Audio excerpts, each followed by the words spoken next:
ലോക ഫുട്ബോളിന്റെ കണ്ണുകൾ ഇനി ഒരൊറ്റ വേദിയിലേക്ക്, ന്യൂയോർക്ക് ന്യൂജേഴ്സിയിലെ മെലൈഫ് സ്റ്റേഡിയത്തിലേക്ക്. ഞായറാഴ്ച ലോകകപ്പ് ഫൈനലിൽ സ്പെയിനിനെ നേരിടാൻ മെസ്സിയും അർജന്റീനയും ഇറങ്ങുമ്പോൾ അത് ഒരു കിരീടപ്പോരിനേക്കാൾ വലുതാണ്. ഒരു പതിറ്റാണ്ട് പഴക്കമുള്ള കഥയുടെ അവസാന അധ്യായം. തുടർച്ചയായി ഫൈനലിൽ എത്തുന്ന അർജന്റീന ആത്മവിശ്വാസത്തിന്റെ കൊടുമുടിയിൽ.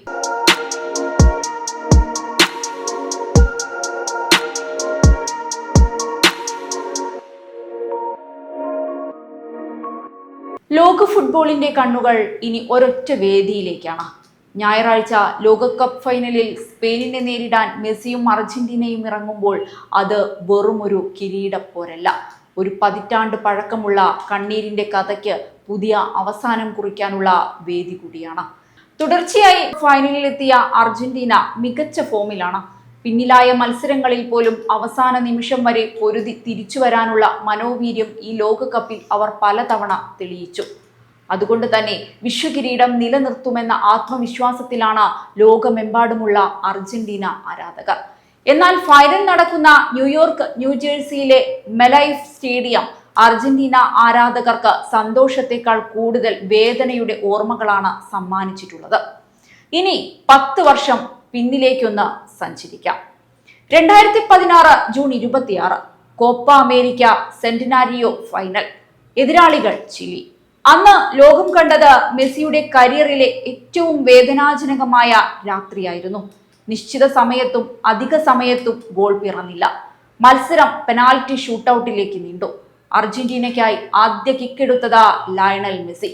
പക്ഷേ ലോകം അപൂർവമായി മാത്രം കണ്ട ഒരു കാഴ്ച സംഭവിച്ചു. മെസ്സിയുടെ ഷോട്ട് ലക്ഷ്യം തെറ്റി.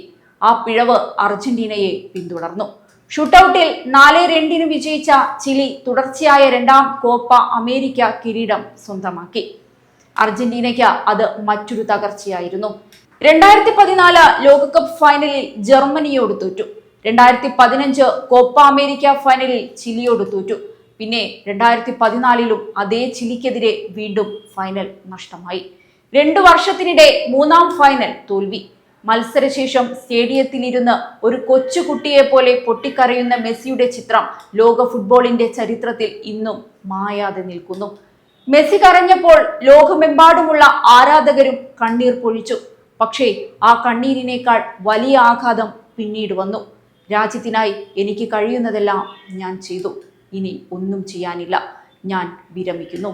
29ാം വയസ്സിൽ രാജ്യാന്തര ഫുട്ബോളിൽ നിന്ന് വിരമിക്കുന്നതായി മെസ്സി അന്ന് പ്രഖ്യാപിച്ചു. ആ വാക്കുകൾ അർജന്റീനയെ മാത്രമല്ല ലോക ഫുട്ബോളിനെ ആകെ ഞെട്ടിച്ചു. മെസ്സി ഇല്ലാതെ അർജന്റീന തളർന്നു. 2018 ലോകകപ്പ് യോഗ്യതാ മത്സരങ്ങളിൽ തുടർച്ചയായ മോശം പ്രകടനം. ലോകകപ്പിന് പോലും യോഗ്യത ലഭിക്കുമോ എന്ന ആശങ്ക. ആരാധകരും മുൻ താരങ്ങളും രാഷ്ട്രീയ നേതാക്കളും വരെ ഒരേയൊരു അഭ്യർത്ഥനയുമായി രംഗത്തെത്തി: മെസ്സി തിരികെ വരണം. ഒടുവിൽ ഒരു ജനതയുടെ ആഹ്വാനം മെസ്സി കേട്ടു. അദ്ദേഹം മടങ്ങിയെത്തി. ആ തിരിച്ചുവരവ് പിന്നീട് ഫുട്ബോൾ ചരിത്രത്തിലെ ഏറ്റവും വലിയ തിരിച്ചുവരവുകളിലൊന്നായി മാറി. 2021 കോപ്പ അമേരിക്ക കിരീടം, 2022 ഫൈനലിസിമ, അതേ വർഷം ഖത്തർ ലോകകപ്പിലൂടെ ജീവിതത്തിലെ ഏറ്റവും വലിയ സ്വപ്ന സാക്ഷാത്കാരം. തുടർന്ന് വീണ്ടും കോപ്പ അമേരിക്കയും. ഒരിക്കൽ ഫൈനലുകൾ മാത്രം നഷ്ടപ്പെട്ടിരുന്ന നായകൻ പിന്നീട് കിരീടങ്ങൾ മാത്രം നേടുന്ന ഇതിഹാസമായി മാറി. ഇപ്പോൾ 10 വർഷങ്ങൾക്ക് ശേഷം അതേ മെലൈഫ് സ്റ്റേഡിയം വീണ്ടും മെസ്സിയെ കാത്തിരിക്കുകയാണ്. വ്യത്യാസം ഒന്നു മാത്രം: അന്ന് മെസ്സി കണ്ണീരോടെയായിരുന്നു ആ മൈതാനം വിട്ടത്.